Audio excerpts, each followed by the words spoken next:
श्री शिवाय नमस्तुभ्यम। ओम नमः शिवाय। हर हर महादेव। बम बम भोले। स्वागत है आप सभी का आपके अपने चैनल हमारे संस्कार में। आज हम आपके लिए लेकर आए हैं सोमवार के व्रत की कथा। जैसा कि हम सभी जानते हैं कि सोमवार का दिन भगवान भोलेनाथ को समर्पित होता है और यहाँ पर वो इच्छाएं भी पूरी होती हैं जो कहीं भी पूरी होना असंभव है।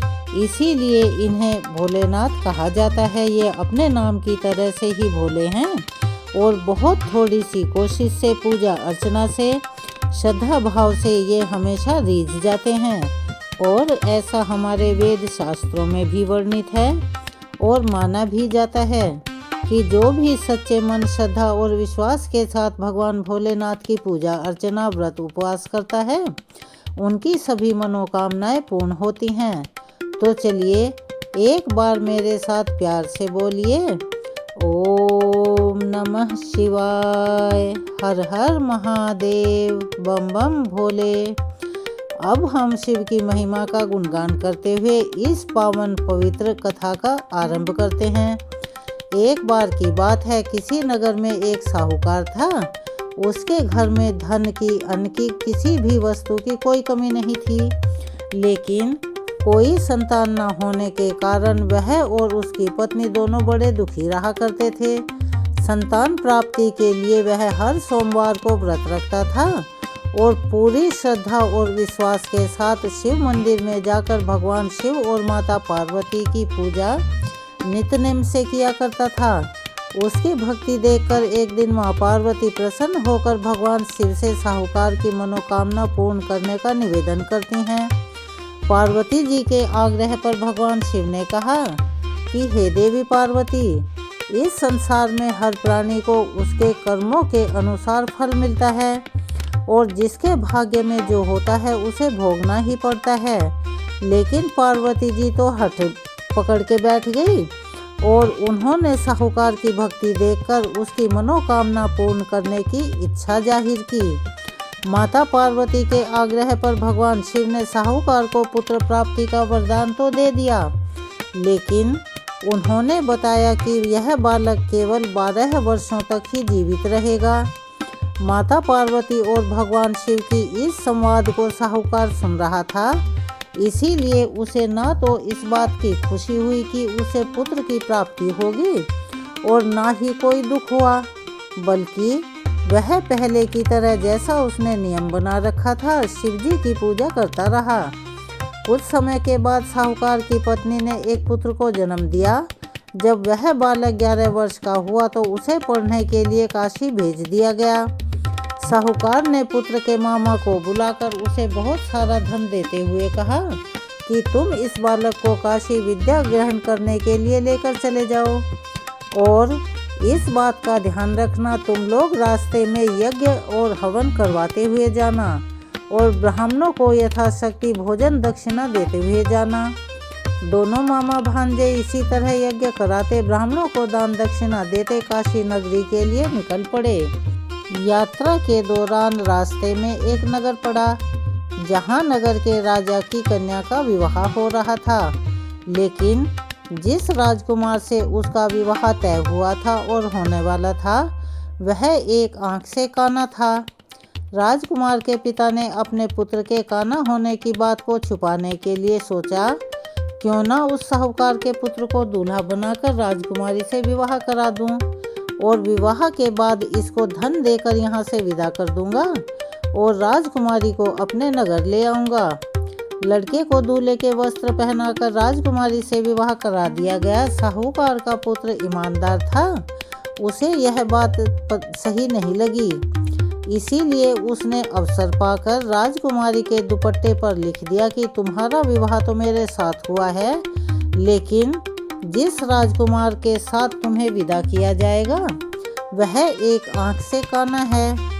मैं तो काशी विद्या ग्रहण करने जा रहा हूँ। जब राजकुमारी ने अपनी चुन्नी पर यानी अपने दुपट्टे पर यह बातें लिखी हुई देखी और पढ़ी तो उसने अपने माता पिता को यह बातें सच सच बता दी। राजा ने अपनी पुत्री को विदा नहीं किया, फिर बारात वापस चली गई। दूसरी तरफ साहूकार का पुत्र और उसका मामा काशी पहुँचे। वहाँ जाकर उन्होंने यज्ञ किया। जिस दिन साहूकार का पुत्र 12 वर्ष का हुआ उस दिन भी यज्ञ का आयोजन था। लड़के ने अपने मामा से कहा कि मामा, मेरी तबीयत मुझे कुछ ठीक नहीं लग रही। तब मामा ने बड़े प्यार से कहा, कोई बात नहीं बेटा, तुम अंदर जाकर आराम करो। भगवान शिव के वरदान के अनुसार कुछ ही देर में उस बालक के प्राण पखेरु उड़ गए, यानी वो मर गया। अपने मरे हुए भांजे को देखकर उसके मामा ने जोर जोर से विलाप करना शुरू कर दिया। संयोगवश उसी समय भगवान शिव और माता पार्वती उधर से ही गुजर रहे थे। पार्वती जी ने भोलेनाथ से कहा, स्वामी, मुझे इस व्यक्ति के रोने का स्वर सहन नहीं हो रहा, बिल्कुल अच्छा नहीं लग रहा। आप कृपया इस व्यक्ति के कष्ट को अवश्य ही दूर करें। जब भगवान शिव मृत बालक के पास गए तो वह बोले कि पार्वती, यह तो उसी साहूकार का पुत्र है जिसे मैंने 12 वर्षों की आयु का वरदान दिया था।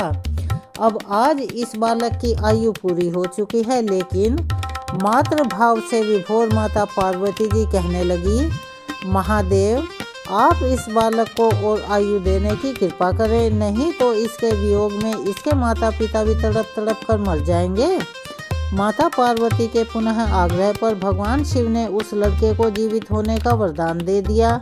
शिव जी की कृपा से वह लड़का जीवित हो गया और शिक्षा पूरी करके लड़का और उसके मामा दोनों अपने नगर की ओर वापस चल पड़े। दोनों चलते हुए उसी नगर में पहुँचे जहाँ उसका विवाह हुआ था।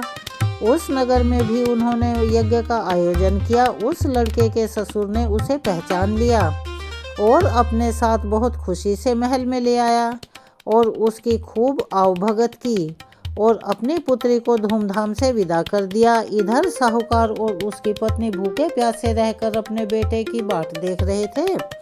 उन्होंने यह प्रण कर रखा था कि अगर उन्हें अपने बेटे की मृत्यु का समाचार मिला तो वह भी अपने प्राण त्याग देंगे। परंतु अपने बेटे के जीवित होने का समाचार पाकर वे बेहद खुश हुए। उसी रात भगवान शिव ने साहूकार के स्वप्न में आकर कहा कि हे श्रेष्ठी, मैंने तेरे सोमवार के व्रत करने और व्रत कथा सुनने से प्रसन्न होकर तेरे पुत्र को लंबी आयु प्रदान की है। इसी प्रकार जो कोई भी भक्त सोमवार के व्रत करता है या मात्र कथा सुनता है, पढ़ता है, दूसरों को सुनाता है, उनके सभी प्रकार के दुख दूर हो जाते हैं और कैसी भी मनोकामना हो वह अवश्य ही पूर्ण होती है। एक बार भोलेनाथ और माता पार्वती जी मृत्यु लोक में भ्रमण करने के लिए निकले। दोनों विदर्भ देश में अमरावती नाम की सुंदर नगरी में जा पहुँचे। यह नगरी सभी प्रकार के सुखों से परिपूर्ण थी। वहाँ बहुत सुंदर सुंदर शिव जी के मंदिर भी बने हुए थे जिन्हें शिवालय कहा जाता था। भगवान शंकर देवी पार्वती जी के साथ उन्हीं में से एक मंदिर में निवास करने लगे। एक दिन माता पार्वती ने भोलेनाथ के साथ चौसर खेलने की इच्छा जाहिर की। भगवान शिव ने उनकी बात सुन ली और दोनों चौसर खेलने लगे। तभी मंदिर का पुजारी पूजा करने आया। माता पार्वती ने पुजारी से पूछा कि हे पुजारी, बताओ हम में से कौन जीतेगा। पुजारी जी ने कहा, महादेव ही जीतेंगे। थोड़ी ही देर के बाद खेल खत्म हुआ तो विजय देवी पार्वती की हुई। माता पार्वती ने पुजारी जी से पूछा, बताओ पुजारी जी, हम में से कौन विजयी हुआ है, यानी किसकी विजय हुई है। तब पुजारी जी ने महादेव को ही विजय होने की बात बताई। यह सुनकर देवी पार्वती जी को पुजारी जी पर अत्यंत क्रोध आया और उन्हें कोढ़ी होने का श्राप दे दिया। कोढ़ से ग्रस्त पुजारी बहुत दुखी रहने लगा। एक दिन देवलोक की अप्सरा भगवान शिव की पूजा करने के लिए उसी शिव मंदिर में आ पहुंची। पुजारी जी की कोढ़ की अवस्था देखकर दया भाव से पूछने लगी। तब पुजारी जी ने सारी बात अप्सरा को बता दी। उनमें से एक अप्सरा बोली, आप सभी व्रतों में श्रेष्ठ 16 सोमवार के व्रत करो, इससे शिव जी प्रसन्न होंगे और वे तुम्हारे सभी प्रकार के कष्ट अवश्य ही दूर कर देंगे। पुजारी जी ने इस व्रत की विधि पूछी। तब अप्सराओं ने बताया, सोमवार के दिन व्रत रखो, स्वच्छ वस्त्र धारण करो, संध्या और उपासना के बाद आधा किलो गेहूं का आटा लेकर उसके 3 भाग करो। घी, गुड़, दीप, नैवेद्य, पुंगीफल, बेलपत्र, जनेऊ जोड़ा चंदन, अक्षत और पुष्प आदि से प्रदोष काल में भगवान शंकर का पूजन करो। ये बात हम आपको पहले भी बता चुके हैं कि शिव की जो भी पूजा होती है वो प्रदोष काल में साधारण समय से कई गुना ज़्यादा असर करती है, यानी उसका शुभ फल मिलता है। और उसके बाद में भगवान शंकर का पूजन करो। 3 भागों में से एक भाग शिव जी को अर्पण कर दो, बाकी 2 को शिव जी के प्रसाद के रूप में उपस्थित जनों में बांट दो और खुद भी प्रसाद ग्रहण करो। इस तरह 16 सोमवार के व्रत करो। 17वें सोमवार को पाव भर की पवित्र आटे की बाटी बनाओ, उसमें घी और गुड़ मिलाकर चूरमा बनाओ, शिव जी को भोग लगाकर उपस्थित भक्तों में बांट दो। इसके बाद परिवार सहित प्रसाद ग्रहण करो। तो ऐसा करने से उन भक्तों के सभी मनोरथ पूर्ण हो जाते हैं। ऐसी बात बताकर अप्सराएं वहां से चली गई। पुजारी जी ने अप्सराओं की बताई हुई विधि के अनुसार 16 सोमवार के व्रत किए, जिसके पुण्य प्रताप से भगवान शिव की कृपा और माता पार्वती की दया से पुजारी जी मुक्त हो गए और उनका कोढ़ ठीक हो गया और वे बड़े आनंद से रहने लगे। कुछ समय के बाद भगवान शिव और देवी पार्वती जी वापस उसी मंदिर में आए। देवी पार्वती ने पुजारी जी को निरोगी देखकर इसका कारण पूछा तो पुजारी जी ने 16 सोमवार के व्रत की महिमा बतलाई। पार्वती जी खुद भी 16 सोमवार के व्रत रखने के लिए तैयार हो गई और इस व्रत को करने से उनके रूठे हुए पुत्र कार्तिकेय जी देवी पार्वती जी के आज्ञाकारी हो गए। कार्तिकेय जी ने जब माता से पूछा कि माँ, आपने ऐसा कौन सा व्रत किया है, क्या किया है जिससे मेरा हृदय परिवर्तन हो गया, तब देवी पार्वती ने बड़े प्यार से 16 सोमवार की कथा उन्हें सुना दी। कार्तिकेय जी ने अपने विशेष मित्र से जो कहीं खो गया था उससे मिलने की कामना से 16 सोमवारों के व्रत किए तो उनका खोया हुआ मित्र भी उन्हें जल्दी ही मिल गया। मित्र ने इस आकस्मिक मिलन का कारण पूछा तो कार्तिकेय जी ने उसे 16 सोमवार का व्रत करना बताया। मित्र ने व्रत की विधि विधान पूछा और स्वयं के विवाह की मनोकामना से 16 सोमवार के व्रत धारण किए। इसके बाद कार्तिकेय जी का मित्र एक स्वयंवर सभा में गया तो वहां की राजकुमारी ने आकर्षित होकर उसके गले में वरमाला डाल दी और उसे अपना पति स्वीकार कर लिया।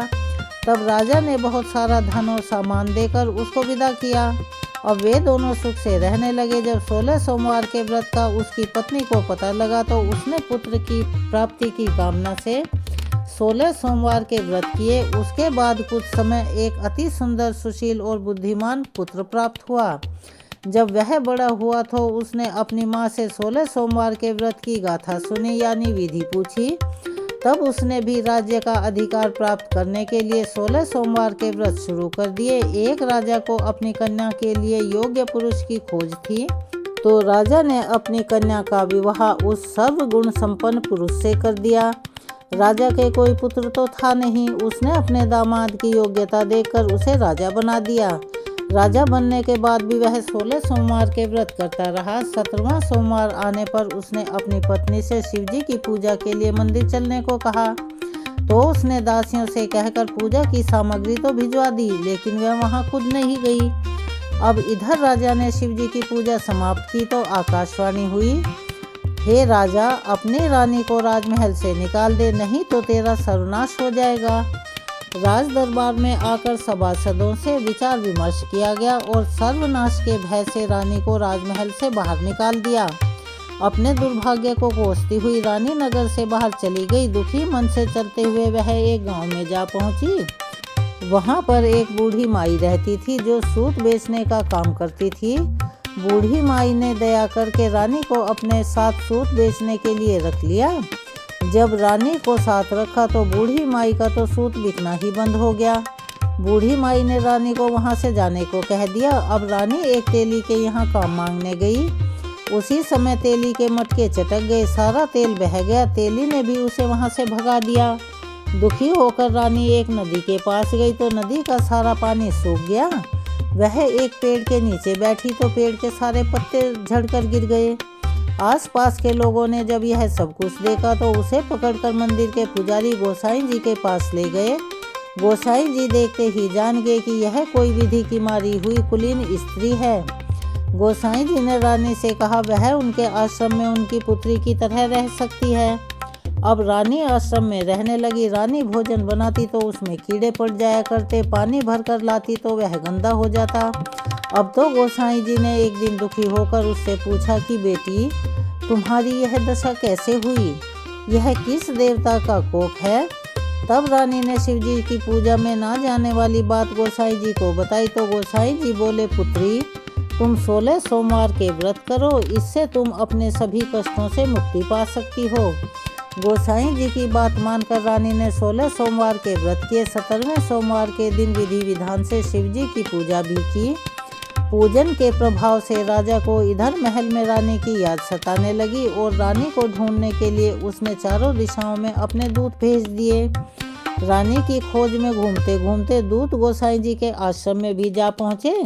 जब राजा को पता चला कि उसकी रानी गोसाई जी के आश्रम में है, तब वह अपनी रानी को लेने के लिए आश्रम पहुंच गया। गोसाई जी से बोला, यह मेरी पत्नी है। शिव जी के क्रोध के कारण मैंने इसे महल से निकाल दिया था।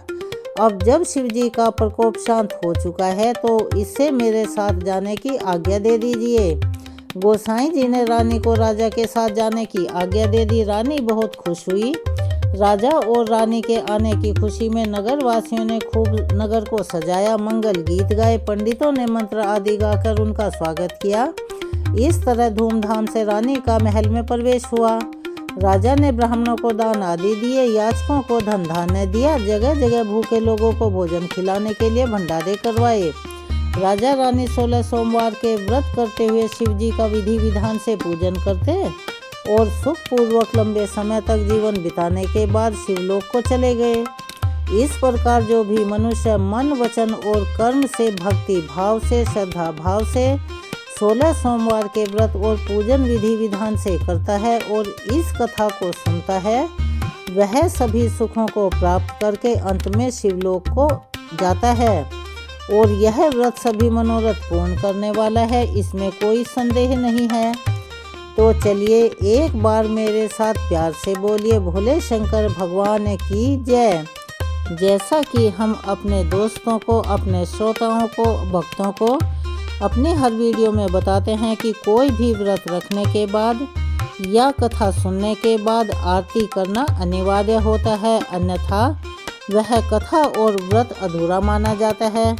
तो चलिए हम सब एक साथ मिलकर करते हैं भगवान भोलेनाथ की आरती। ओम जय शिव ओंकारा, स्वामी जय शिव ओंकारा, ब्रह्मा विष्णु सदा शिव, ब्रह्मा विष्णु सदा शिव, अर्धांगी धारा।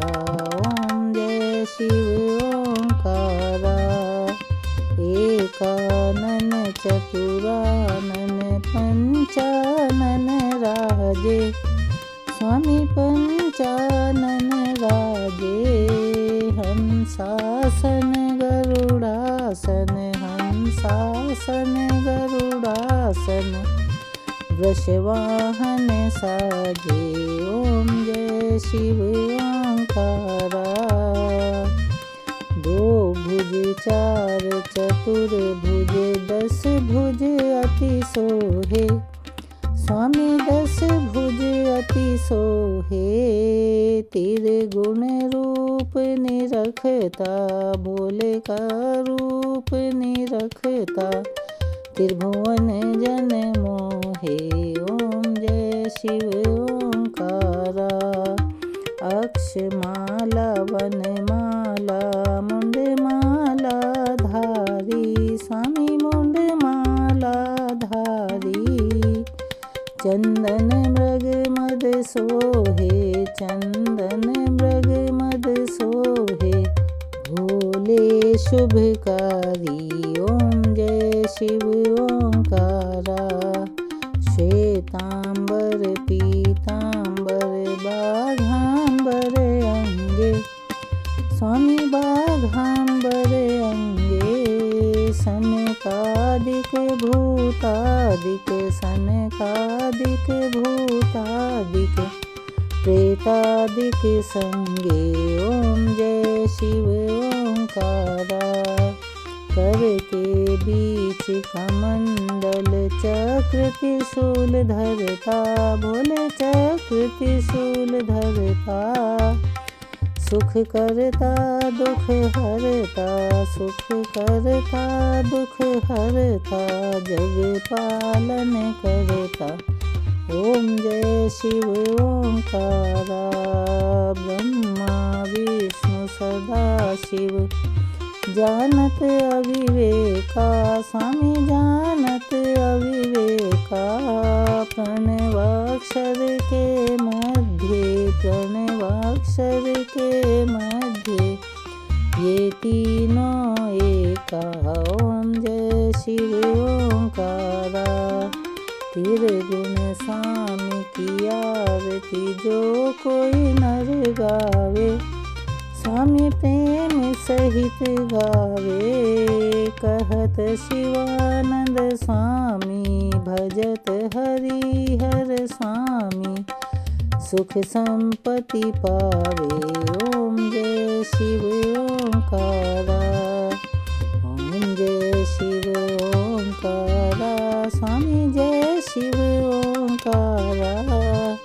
ब्रह्मा विष्णु सदा शिव, ब्रह्मा विष्णु सदा शिव, अर्धांगी धारा। ओम जय शिव ओंकारा। तो चलिए यहाँ पर भगवान भोलेनाथ की आरती संपूर्ण होती है। अब हम हाथ जोड़कर आप सभी से निवेदन करते हैं कि अगर आप चैनल पर नए हैं और अभी तक चैनल को सब्सक्राइब नहीं किया है तो प्लीज़ हमारे चैनल को सब्सक्राइब करें, वीडियो को लाइक करें, ज़्यादा से ज़्यादा शेयर करें, बेल आइकन को भी अवश्य ही दबाएं।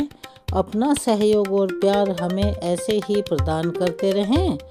कमेंट्स बॉक्स में ओम नमः शिवाय, हर हर महादेव, बम बम भोले, जो भी आपको अच्छा लगता है लिखना ना भूलें।